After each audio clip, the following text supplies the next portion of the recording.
Nah, sekarang adalah analog to digital converter. Analog to digital converter itu mengubah input sinyal analog. Nah, ini input sinyal analog. Ya, ini input sinyal analog menjadi output sinyal digital. Ya, jadi output sinyal digital di sini. Di sinyal analog misalkan tegangannya 3,1 volt, misal seperti itu, akan diubah menjadi bentuk sinyal digital, misal ini saya nggak tahu juga 1101 misalkan seperti itu, 101 yang mewakili sinyal analognya. Ya, nanti ada hitungannya sebenarnya seperti itu. Ya, di input sinyal analog di sini ada namanya sampling clock. Ya, sampling clock itu apa? Sampling, ya, karena si analog to digital converter ini dia mensampling sinyal analog itu beberapa kali sehingga mendapatkan nilai digitalnya. Nanti kita akan lihat contoh kasusnya, ya, seperti itu. Nah, setelah output sinyal digitalnya didapat, maka di sini nanti akan ada sinyal yang memberitahukan, yaitu end of conversion atau EOC, end of conversion, ya, end of conversion atau konversi selesai. Ya, jadi di sini ada beberapa langkah sampai sinyal analog itu dikodekan menjadi sinyal digital. Ya, kemudian dari situ kemudian nanti ada proses lagi di ADC ini, ya, yang akan menghasilkan setelah end of conversion adalah data ready. Datanya sudah ready, artinya sebenarnya datanya sudah ada di sini, kita bisa ambil seperti itu. Oke, contoh contoh pemrosesan pemrosesan analog to digital converter, salah satunya adalah yang namanya successive approximation. Ya, proses successive approximation bisa digambarkan dalam bentuk blok diagram seperti ini. Nah, ini yang saya katakan tadi ada clock. Ya, ada di sini namanya ada SAR, successive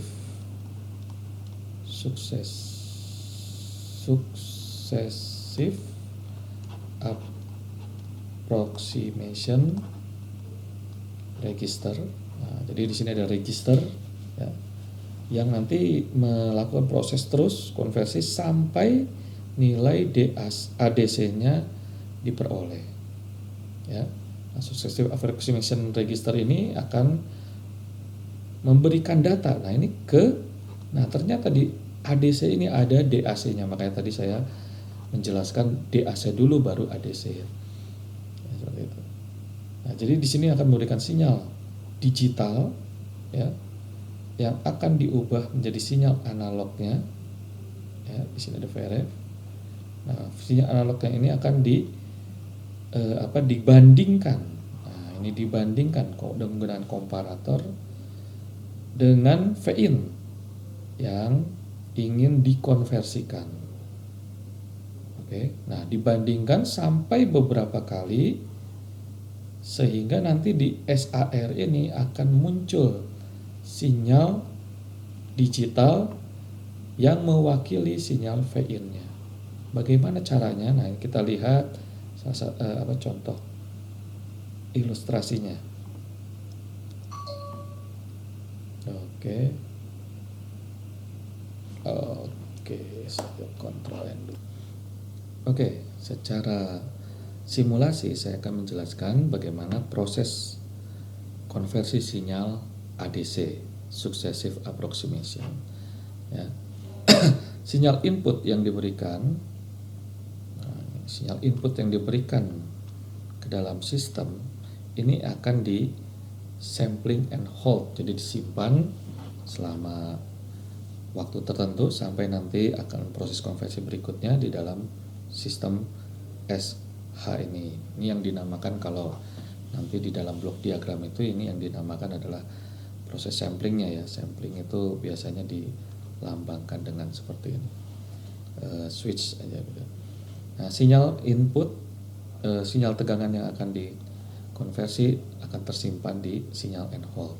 Nah, proses clock itu akan menjalankan successive approximation register ini, ya, SAR ini, dengan cara apa? Dia memberikan sinyal digital ya. Untuk clock pertama dia akan memberikan sinyal digital, yaitu misalkan ini ya, memberikan sinyal digital adalah MSB ya. MSB diberikan sinyal 1, 0, 0 dan seterusnya 0, 0, 0. Jadi di SAR akan memberikan sinyal 1, 0, 0, 0, 0, terus itu akan masuk ke DAC, sehingga dia akan mendapatkan, DAC akan mengeluarkan tegangan adalah setengah. 1, 0, 0, 0 itu adalah setengah dari VRF sebenarnya kan, masih setengah VRF. Nah setengah VRF ini akan dibandingkan dengan V-in yang diberikan ya, dikomparasi apakah V-in yang diberikan itu adalah setengah VRF. Kalau dia setengah VRF atau kurang dari VRF, atau lebih besar atau lebih kecil dari VRF, maka komparator akan memberikan feedback ke SAR ini untuk menyimpan data apakah dia lebih besar atau lebih kecil dari setengah VRF ya, seperti itu. Kemudian setelah itu lanjut ke clock kedua. Clock kedua dia akan memeriksa tadi. Kalau dia misalkan lebih besar dari setengah VRF, maka di sini 1. Kalau dia lebih kecil dari setengah VRF, maka DN yang tadi akan bernilai 0. Kemudian DN2 dia akan diberikan nilai 1. Jadi 0, 1, 0, 0 dan seterusnya 0, 0. Jadi ingin dibandingkan apakah dia seperempat ditambah misalkan ditambah hasil yang setengah VRF tadi. Apakah dia setengah VRF atau bukan? Oh, misalkan iya. Kalau dia setengah VRF, maka dia ditambahkan. Apakah dia setengah ditambah seperempat VRF? Misalkan seperti itu. Apakah dia setengah ditambah seperempat VRF? Tapi kalau dia tadi kurang dari VRF, setengah VRF, dia akan ditanya lagi, apakah dia lebih besar dari seperempat VRF? Gitu. Dibandingkan sinyalnya dengan sinyal input, lalu kemudian dia akan memberitahukan, oh ternyata dia lebih besar atau lebih kecil dari setengah VRF, seperti hasil yang tadi tambah seperempat VRF, dan seterusnya sampai nanti dia mendeteksi apakah kalau dikasih D0-nya 1 di sini, yang lainnya tadi sesuai dengan proses yang sebelumnya, apakah dia akan V-in-nya apakah sama atau tidak, sampai dia akan menghasilkan output yang sama. Nah, setelah selesai sampai D0, maka konversi selesai. Konversi selesai, maka sinyalnya sinyal outputnya yang diberikan ya adalah sinyal SAR-nya ini tadi. Jadi sinyal SAR hasil tadi pendeteksian itu yang akan diberikan ke output sinyal digital. Nah, kalau kita lihat gambar sinyalnya, ini adalah seperti ini. Contoh ini adalah pendeteksian digital 8 bit ya. Jadi ini analog to digital converter, konversinya ke 8 bit seperti itu. Oke, maka dia akan mendeteksi dulu apakah dia lebih, ini misalkan ini sinyalnya nih, ini sinyal inputnya V-in ya. SAR akan memberikan sinyal ini 1, 0, 0, 0, 0, 0, 0, 0 ya, untuk mendeteksi apakah dia lebih besar dari setengahnya ya. Setengahnya sinyal maksimal ya. Kalau ADC 8 bit kan berarti maksimalnya ada 1111, 1111 atau 255. Nah, di sini akan diperiksa apakah dia ini 1000 ini adalah 128 ya. Apakah dia lebih besar atau di atas setengah enggak? Nah, ini kan karena dia di atas setengah ya, di atas setengah. Nah, ini di atas setengah ya, maka kalau kita lihat tadi komparator akan memberikan sinyal, oh dia lebih besar dari setengah. Kalau lebih besar dari setengah, maka ini akan disimpan. Nilai satunya akan disimpan untuk proses selanjutnya. Disimpan. Oke. Proses selanjutnya, SAR akan memberikan sinyal, ya. SAR akan memberikan sinyal yang bit ke-6-nya, nah bit ke-7-nya tadi yang sudah disimpan, yang bit ke-6-nya 1. Dia akan mendeteksi apakah sinyalnya lebih besar dari 11000000. Oh, ternyata lebih besar. Apakah dia lebih besar atau tidak? Oh, ternyata tidak. Ya, dia di bawah. Maka nilai 1 ini akan berubah jadi 0 dan disimpan. Karena dia tidak lebih besar dari sinyalnya tidak lebih besar dari sinyal yang diuji, sinyal pengujiannya. Ya, maka akan tersimpan bit ke-7 1, bit ke-6 0.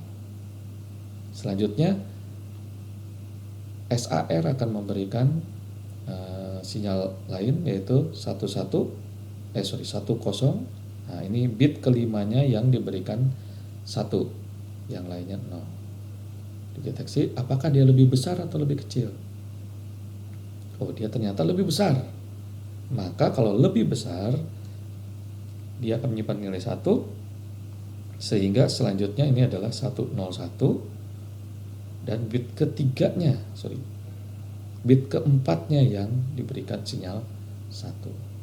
Deteksi lagi, apakah dia lebih besar dari 1? Oh, ternyata lebih besar. Bukan lebih besar dari 1. Lebih besar dari angka ini, ternyata dia lebih besar. Kalau lebih besar, dia akan menyimpan 1101, ya, dan dia akan SAR akan memberikan sinyal lagi yang bit ketiganya 1, dan seterusnya sampai dia mendapatkan sinyal yang diinginkan. Bukan mendapatkan sinyal yang diinginkan, tapi sampai proses ke bit ke-0. Sampai proses bit ke-0. Nah, jadi kalau untuk ADC 8 bit di sini, artinya kita akan mengkonversi sebanyak 8 clock. Ya. Clock pertama memberikan sinyal digit bit ke-7, clock kedua bit ke-6, clock ketiga bit ke-5, dan seterusnya sampai bit ke-0. 8 clock. Artinya ADC successive approximation dengan 8 bit sinyal digital akan melakukan proses 8 clock, ya, 8 clock baru dia selesai, ya, dengan end of conversion, dan kemudian nanti ada proses misalkan output ready, ya, itu kemungkinan sekitar 10 clock kira-kira gitu. Ya. Nah, artinya kalau semakin besar bit digitalnya, misalkan 10 bit, 20 bit, ya, itu akan semakin detail, semakin bagus konversi sinyalnya, tetapi membutuhkan waktu yang lebih lama. Contoh misalkan kalau 10 bit berarti dia pasti proses konversinya minimal 10 clock. Belum nanti ditambah tadi end of conversion, dan kemudian misalkan ada tadi output ready, dan seterusnya. Oke, untuk lebih jelasnya lagi saya akan coba jelaskan proses analog to digital konversi ini dalam bentuk sulap tebak angka. Ya, kita akan lanjutkan di video berikutnya.